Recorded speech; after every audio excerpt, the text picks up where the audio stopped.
नमस्कार मेरे प्यारे बच्चों, ज्ञानदायिनी क्लासेस में मैं सरोज सांगवान आपका स्वागत करती हूँ। बच्चों, आज की हिंदी क्लास में हम 10th क्लास की हिंदी बुक कृतिका भाग 2 के पार्ट 5 मैं क्यों लिखता हूँ कि एमसीक्यूज करेंगे, यानी बहुविकल्पीय प्रश्नोत्तर करेंगे। आशा करती हूँ कि आपने पाठ को अच्छे प्रकार से समझ लिया होगा। तो आइए अब इसके बहुविकल्पीय प्रश्नोत्तर करते हैं, जो कि परीक्षा की दृष्टि से बहुत ही इम्पोर्टेंट है। पहला प्रश्न है, मैं क्यों लिखता हूँ पाठ के लेखक कौन है? ए अज्ञेय जी, बी जयशंकर प्रसाद, सी कमलेश्वर, डी प्रेमचंद। इसका सही उत्तर है ए अज्ञेय जी। अज्ञेय जी का जन्म कब हुआ था? ए सन 1932 में, बी सन 1925 में, सी सन 1911 में, डी सन 1935 में। तो इसका सही उत्तर है सी सन 1911 में। अज्ञेय जी का जन्म कहाँ हुआ था? ए लखनऊ, बी हरियाणा, सी कुशीनगर यानी कसिया बाजार में, डी दिल्ली। तो इसका सही उत्तर है सी कुशीनगर कसिया बाजार में, जो कि उत्तर प्रदेश में है। अगला है, अज्ञेय जी की प्रारंभिक शिक्षा कहाँ पर हुई थी? ए लाहौर में, बी जम्मू कश्मीर में, सी दिल्ली में, डी हरियाणा में। तो इसका सही उत्तर है जम्मू कश्मीर में। लेखक किस विषय का छात्र था? ए मानविकी विषय का, बी विज्ञान का, सी संस्कृत का, डी अंग्रेजी का। तो इसका सही उत्तर है विज्ञान का। लेखक के अनुसार कोई लेखक क्यों लिखता है? ए दिखावे के लिए, बी प्रसिद्धि के लिए, सी शौक के लिए, डी अभ्यंतर व्यवस्था के लिए। तो इसका सही उत्तर है अभ्यंतर व्यवस्था के लिए। अज्ञेय जी का पूरा नाम क्या है? ए सच्चिदानंद, बी अज्ञेय, सी सच्चिदानंद हीरानंद वात्स्यायन, डी हीरानंद। तो इसका सही उत्तर है सी सच्चिदानंद हीरानंद वात्स्यायन। अगला है, कोई भी लेखक लिखने के पश्चात क्या अनुभव करता है? ए मुक्ति, बी खुशी, सी निराशा, डी भय। तो इसका सही उत्तर है ए मुक्ति, क्योंकि लेखक के अंदर बहुत कुछ चल रहा होता है, उसके अंदर कुछ ना कुछ कल्पनाएं, कुछ संवेदनाएं होती हैं, और जब वो लिख लेता है तो उन सब से वो मुक्ति पा लेता है, कुछ हल्का महसूस करता है। आगे है, लेखकों के सामने कौन सी व्यवस्था रहती है? ए आर्थिक आवश्यकता, बी प्रकाशक के तगाजे, सी संपादकों का आग्रह, डी उपर्युक्त सभी। तो इसका सही उत्तर है डी उपर्युक्त सभी। अगला है, साहित्यिक अकादमी द्वारा उन्हें कौन से पुरस्कार से सम्मानित किया गया? ए भारत रत्न पुरस्कार, बी ज्ञानपीठ पुरस्कार, सी पद्म भूषण पुरस्कार, डी नोबेल पुरस्कार। तो इसका सही उत्तर है ज्ञानपीठ पुरस्कार। अगला है, भीतरी उन्मेष किसे कहते हैं? ए मानसिक विकास, बी मानसिक ज्ञान, सी भीतरी शक्ति, डी अनुशासन। तो इसका सही उत्तर है मानसिक ज्ञान। कौन सा प्रश्न बड़ा सरल जान पड़ता है? ए गाने का, बी लिखने का, सी नाचने का, डी इनमें से कोई नहीं। तो इसका सही उत्तर है बी लिखने का। आत्मानुशासन किसे कहते हैं? ए किसी भी आत्मा पर दबाव डालना, बी अपने आप अपनाए गए नियम, सी अपना अनुशासन, डी आत्मा को अनुशासन में रखना। तो इसका सही उत्तर है अपने आप अपनाए गए नियम। उनमें इसका क्या अर्थ है, यानी इसका क्या अभिप्राय है? ए प्रकाश, बी उजाला, सी अंधकार, डी सवेरा। तो इसका सही उत्तर है प्रकाश, यानी हल्के हल्का जो प्रकाश होता है उसका अर्थ होता है उन्मेष। अगला है, शेखर एक जीवनी किस विधा की रचना है? ए कहानी की, बी उपन्यास की, सी काव्य संग्रह की, डी निबंध की। तो इसका सही उत्तर है उपन्यास की। हिरोशिमा नगर किस देश में स्थित है? ए फ्रांस, बी जर्मनी, सी चीन, डी जापान। तो हिरोशिमा जापान का शहर है। हिरोशिमा पर अणु बम कब डाला गया था? ए 9 अगस्त 1942 को, बी 9 अगस्त 1944 को, सी 6 अगस्त 1945 को, डी 9 अगस्त 1944 को। तो इसका सही उत्तर है सी 6 अगस्त 1945 को। लेखक द्वितीय विश्व युद्ध के समय कहाँ पर था? ए दक्षिणी भारत में, बी पूर्वी सीमा पर, सी उत्तरी सीमा पर, डी भारत की पश्चिमी सीमा पर। तो इसका सही उत्तर है पूर्वी सीमा पर। लेखक किसके द्वारा अपनी आभ्यंतर व्यवस्था को पहचान पाता है? ए लिखकर, बी गाना गाकर, सी नाचकर, डी इनमें से कोई नहीं। तो इसका सही उत्तर है लिखकर। अभ्यंतर का क्या अर्थ है? ए यंत्र, बी कारण, सी भीतर का, डी इनमें से कोई नहीं। तो इसका सही उत्तर है सी भीतर का, यानी उसके अंदर जो भी हलचल चल रही होती है, उसके मन में जो भी अंदर विचार चल रहे होते हैं, होता है भीतर का। प्रत्यक्ष अनुभव की अपेक्षा कौन लेखन में मदद करता है?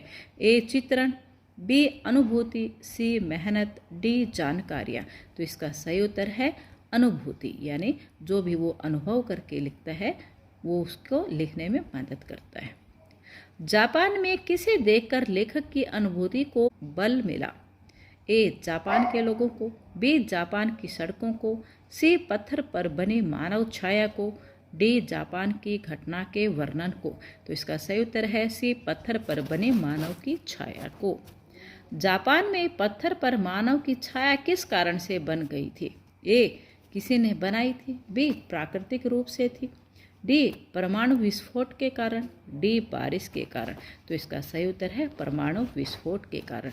जब हिरोशिमा पर बम गिराया गया था तो एक बड़ा सा पत्थर था और उसके पास में ही वो एक मानव वहाँ पे खड़ा हुआ था, तो वो बम गिरते ही एकदम से वो जल गया एकदम से, और वो उसकी छाया उस पे पत्थर पर बन गई थी। कहाँ के अस्पताल में लेखक को रेडियम पदार्थ से आहत लोग मिले? ए दिल्ली, बी मुंबई, सी हिरोशिमा, डी नागासाकी। तो इसका सही उत्तर है हिरोशिमा। लेखक को दूसरों की पीड़ा का प्रत्यक्ष अनुभव कब हुआ? ए लड़कर, बी पीड़ित लोगों से बात कर, सी हिरोशिमा में आहत लोगों को देखकर, सी अखबारों में पढ़कर। तो इसका सही उत्तर है हिरोशिमा में आहत लोगों को देखकर। अनुभव और अनुभूति में क्या अंतर है? ए अनुभव आवश्यकता है और अनुभूति लक्ष्य, बी अनुभव से अनुभूति प्राप्त होती है, सी अनुभव अनुभूति से गहरा होता है, डी अनुभव से अनुभूति गहरी चीज़ है। तो इसका सही उत्तर है डी अनुभव से अनुभूति गहरी चीज़ है। अरे यायावर रहेगा याद किस विधा की रचना है? ए यात्रा वृत्तांत की, बी उपन्यास की, सी कहानी की, डी काव्य संग्रह की। तो इसका सही उत्तर है यात्रा वृत्तांत की। आत्मनेपद किस विधा की रचना है? ए काव्य संग्रह की, बी निबंध की, सी कहानी की, डी उपन्यास की। तो इसका सही उत्तर है निबंध की। अनुभूति के स्तर पर व्यवस्था को लेखक ने क्या कहा है? ए लगातार घटित एक ही घटना, बी मानसिक स्तर की बात, डी बौद्धिक स्तर से आगे की बात, डी कल्पना की बात। तो इसका सही उत्तर है सी बौद्धिक स्तर से आगे की बात। हिरोशिमा पर लिखी कविता कैसी कविता है? ए बाह्य दबाव का परिणाम, बी अंतः दबाव का परिणाम, सी ए और बी दोनों, डी इनमें से कोई नहीं। तो इसका सही उत्तर है ए और बी दोनों। किसे संक्षिप्त वाक्य में बांधना आसान नहीं है? ए जीवन के सामाजिक अनुभवों को, बी जीवन के सांस्कृतिक अनुभवों को, सी जीवन के आंतरिक अनुभवों को, डी जीवन के कष्टों को। तो इसका सही उत्तर है जीवन के आंतरिक अनुभवों को। शरणार्थी किस विधा की रचना है? ए काव्य संग्रह की, बी कहानी संग्रह की, सी उपन्यास की, डी निबंध की। तो इसका सही उत्तर है कहानी संग्रह की। अज्ञेय जी को जेल में क्यों जाना पड़ा था? ए स्वाधीनता के आंदोलन में भाग लेने के कारण, बी स्वाधीनता के आंदोलन में भाग लेने के कारण, भारत छोड़ो आंदोलन के कारण, डी इनमें से कोई नहीं। तो इसका सही उत्तर है बी स्वाधीनता के आंदोलन में भाग लेने के कारण। चिंता किस विधा में रचित है? ए कहानी में, बी काव्य संग्रह में, सी निबंध में, डी इनमें से कोई नहीं। तो इसका सही उत्तर है काव्य संग्रह में। अज्ञेय जी ने बीएससी कहाँ से की थी? ए लाहौर से, बी काशी से, सी हरियाणा से, डी दिल्ली से। तो इसका सही उत्तर है लाहौर से, क्योंकि लाहौर जब अब तो पाकिस्तान में है, लेकिन उस समय वो भारत का ही हिस्सा होता था, तो उन्होंने लाहौर से बीएससी उत्तीर्ण की थी। लेखक किस देश में थे जब उन्होंने हिरोशिमा पर कविता लिखी? ए जापान, बी चीन, सी भारत, डी अमेरिका। तो इसका सही उत्तर है भारत। लेखक ने कहाँ बैठकर हिरोशिमा पर कविता लिखी? ए घर पर, बी बैलगाड़ी में, सी रेलगाड़ी में, डी नदी के किनारे पर। तो इसका सही उत्तर है सी रेलगाड़ी में।